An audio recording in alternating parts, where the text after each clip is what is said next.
suis ravie de vous retrouver aujourd'hui dans ce nouvel IGTV où je vais vous parler du coup de la tétée de bienvenue et vous raconter un petit peu mon expérience, comment ça s'est passé pour moi et pourquoi évidemment je souhaitais la donner à ma fille. Donc déjà il faut savoir parce que il y en a beaucoup qui m'ont posé des questions et beaucoup qui ont des fausses idées à propos de ça, que la tétée de bienvenue n'engage absolument pas un allaitement derrière, ce n'est absolument pas obligatoire, maintenant vous pouvez. Moi je souhaitais la donner pour X raisons que je vous donnerai après, mais voilà, c'était aussi l'occasion pour moi du coup de tester l'allaitement, de me laisser quand même la porte ouverte même si je ne souhaitais pas du tout allaiter par rapport à toutes les raisons que je vous avais citées justement dans l'IGTV pourquoi je ne souhaite pas allaiter, mais je me laissais quand même la porte ouverte puisque c'est quelque chose que je ne connaissais pas et que peut-être grâce à la tétée de bienvenue j'allais avoir envie de continuer, et donc voilà aussi pourquoi j'avais envie de donner cette fameuse tétée. Avant de produire réellement du lait, en fait, vous avez une substance qui est vraiment très grasse et très riche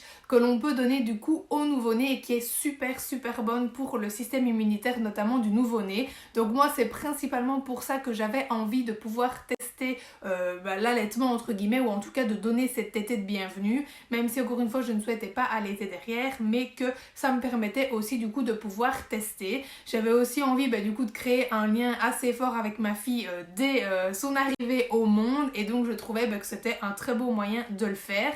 puisque voilà, je lui donnais du bon pour elle, c'était du bon pour nous puisqu'on se créait un bon lien, et moi je me laissais la porte ouverte peut-être à un potentiel allaitement.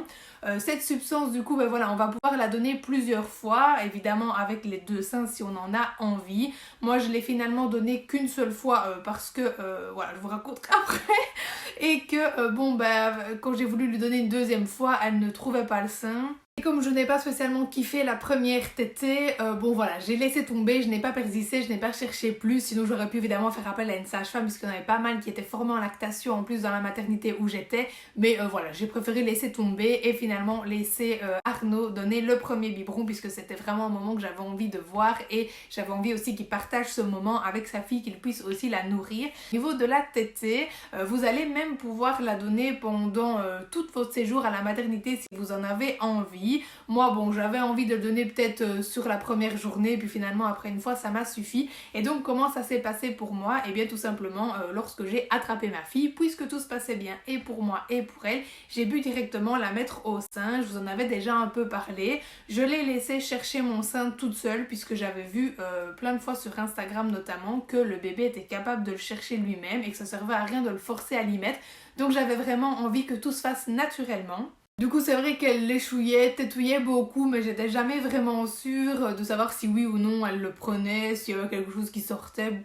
Je ne ressentais pas vraiment, donc du coup c'est vrai que je ne savais pas, donc voilà, j'ai laissé faire les choses. Et je vous assure que quand elle l'a trouvé et qu'elle l'a réellement pris et qu'elle a commencé à téter, je l'ai senti passer et là je n'avais plus de doute. Donc si jamais vous pensez que vous ne risquez pas de sentir, ne vous tracassez pas. Quand le bébé gobe le téton, vous le sentez passer. J'ai d'ailleurs cru qu'elle allait m'aspirer le nichon complet avec. Donc clairement voilà, c'était quand même assez douloureux pour ma part. Je sais que ça ne se passe pas forcément comme ça pour tout le monde. La sage-femme est juste venue à un moment donné et me l'a repositionné autrement parce qu'elle m'a dit que généralement c'était douloureux, c'est que le bébé n'était pas bien positionné. Mais alors la position dans laquelle elle l'a mis c'était pire, 10 fois pire, mais bon tant pis elle est partie. Donc j'ai terminé la tétée comme ça jusqu'à ce qu'elle le relâche. Et voilà. J'ai récupéré un téton 10 fois comme celui que j'avais initialement et j'ai déjà eu une crevasse le soir, donc clairement ça ne m'a pas du tout encouragée à continuer l'allaitement. Mais attention, ça ne m'a pas non plus bloquée puisque je souhaitais donner une deuxième fois cette tétée de bienvenue du coup pour simplement voilà, lui donner le plus que je pouvais du bon qui venait de moi. Et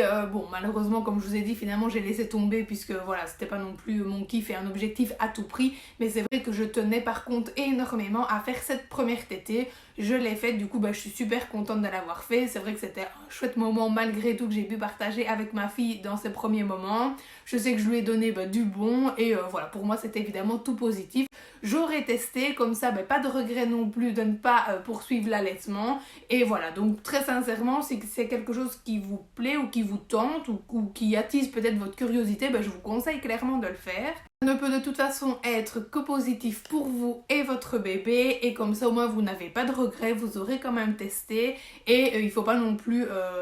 regretter ou être mal si ça ne se passe pas bien ou si vous n'y arrivez pas, mais de toute façon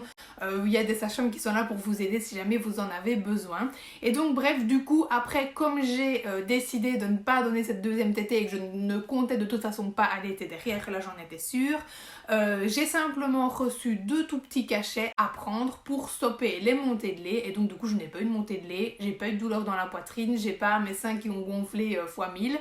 j'avais juste ce téton terrorisé, traumatisé, mais bon voilà, il s'en est remis, je vous rassure. Mais voilà, ça s'est fait tout naturellement, j'ai juste pris ces petits cachets là, ça s'est arrêté, j'ai du coup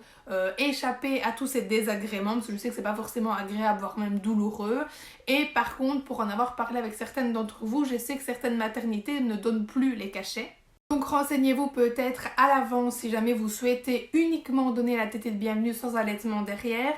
et d'être sûr que votre maternité les fournisse, et si pas peut-être de les prendre en pharmacie, je ne sais pas du tout si on peut, mais voilà, renseignez-vous au cas où, je préfère vous prévenir puisque je sais que dans certaines maternités on ne les fournit plus. Et donc voilà, je ne peux clairement que vous conseiller de tester cette tétée de bienvenue si vous en avez envie, ou si simplement vous vous questionnez par rapport à l'allaitement, si vous ne savez pas finalement ce que vous voulez ou pas, faites cette tétée de bienvenue, ça n'engage à rien, vous n'avez absolument aucune obligation d'allaiter derrière, contrairement à ce que certaines pensent ou disent, et voilà, vous ne ferez que au pire partager un super moment avec votre bébé et lui donner de toute façon que du bien. Donc voilà, sincèrement moi je ne regrette pas du tout, au contraire je suis super contente d'avoir vécu ce moment, contente de m'être lancée, contente de mes choix, je ne regrette pas de ne pas allaiter. Et voilà, donc si vous le faites évidemment, je vous souhaite plein de bonheur.